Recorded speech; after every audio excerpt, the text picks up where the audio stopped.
सप्रेम नमस्कार मित्रों, मैं डॉक्टर विजय कुमार मधुकुरा कुलकर्णी आज आदरणीय डॉक्टर शिवाजीराव पाटिल निलंगेकर साहब उनको याद करने का दिन है, स्मृति दिन है। उन्हें बड़ी विनम्रता से वहाँ पर अभिवादन करता हूँ और मेरे मन में इस तहसील का एक नागरिक होने के कारण कुछ भावनाएं उमड़ पड़ी है। एक मानवीय गुणों के कारण जिसको लेकर बार बार मन पटल पर यह आ जाता है। अगर वह विचार नहीं होते तो आज वर्तमान में क्या स्थिति होती या भविष्य में क्या होता। और उन त्यागपूर्ण जो जीवन है, जो एक विशिष्ट वैचारिकता है, जो समाज को लेकर चलने की या समाज को कहीं ना कहीं पथ दिखाने की, रास्ता दिखाने की, जिससे आने वाली पीढ़ियों को एक आदर्श किस तरह से जीवन होना चाहिए, सामाजिक स्तर पर उसका उदाहरण उनके उन वैचारिकता से, उनके मार्ग पथ से, उन्होंने जो कर्म किए हैं, उन्होंने जो कार्य किया है, उससे कहीं ना कहीं समाज को आदर्श स्थापित होता है। और स्वाभाविक है, इस तहसील का एक व्यक्ति होने के कारण और जिन्होंने यह सारी सुविधा उपलब्ध की, करवाई, उसका मैं भी एक अनुयायी हूं। मैंने भी उनके सुविधा का लाभ उठाया है, क्योंकि 11वीं से ग्रेजुएशन तक उस महाविद्यालय का मैं छात्र रह चुका हूं। मैं ही नहीं, मेरे पिताजी भी वहां पर पूर्णतः ग्रेजुएशन कर चुके हैं। तो इस तरह से न जाने कितनी पीढ़ियां वहां पर पढ़ लिख कर आगे बढ़ी है और उसके कारण हर घर में ज्ञान का दिया लगा है। और उनके उन विचारों के बलबूते ही मेरे जैसे न जाने कितने छात्र आज कहीं ना कहीं लिख पढ़कर आगे बढ़ने के लिए प्रोत्साहित हुए हैं।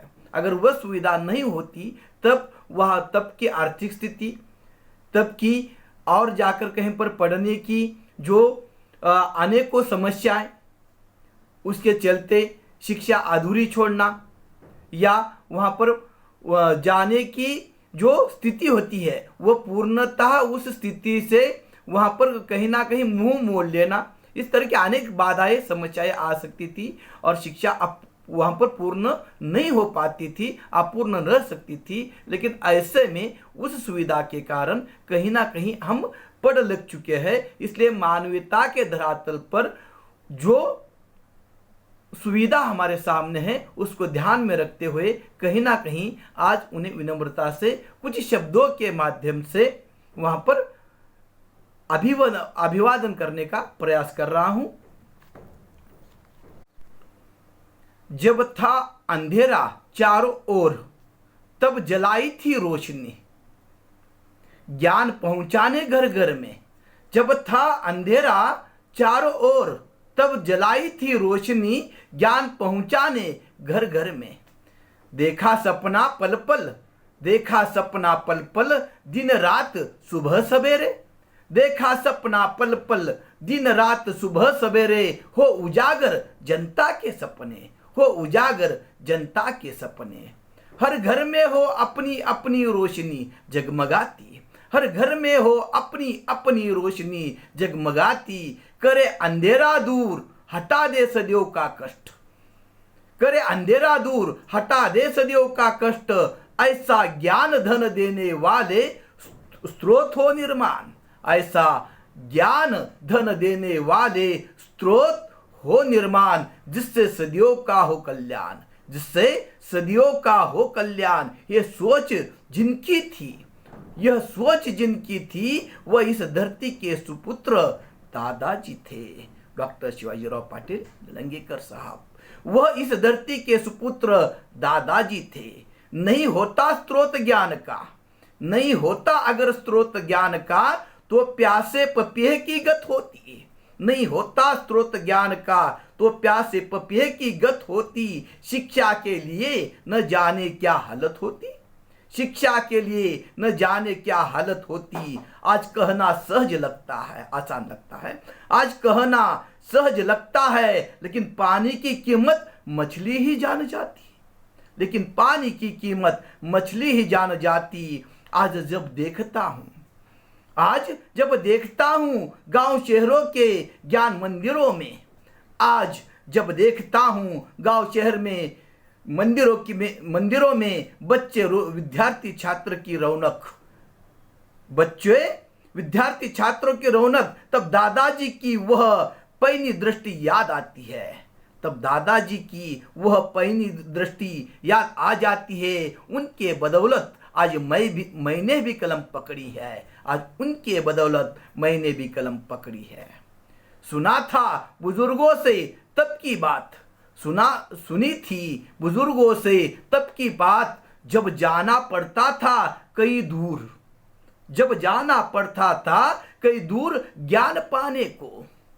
वह सब की बस की बात नहीं थी, वह सब की बस की बात नहीं थी। तब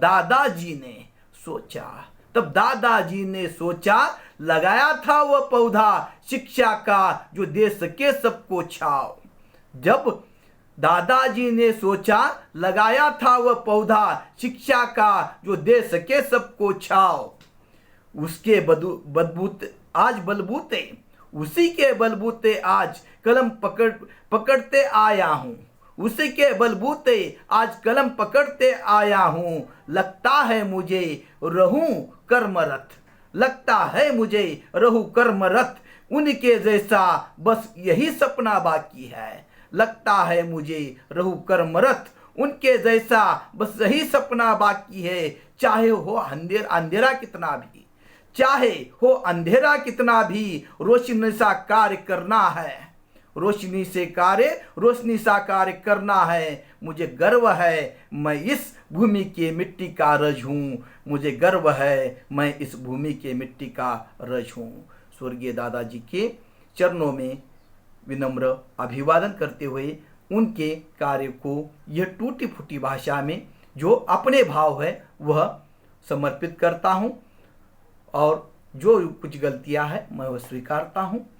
सहज भाव से एक व्यक्ति से किस तरह से प्रेरणा लेती है, प्रेरणा एक व्यक्ति के व्यक्तित्व किस तरह से प्रेरणा देता है, इस सामाजिक स्तर पर इसे प्रस्तुत करने का प्रयास किया है।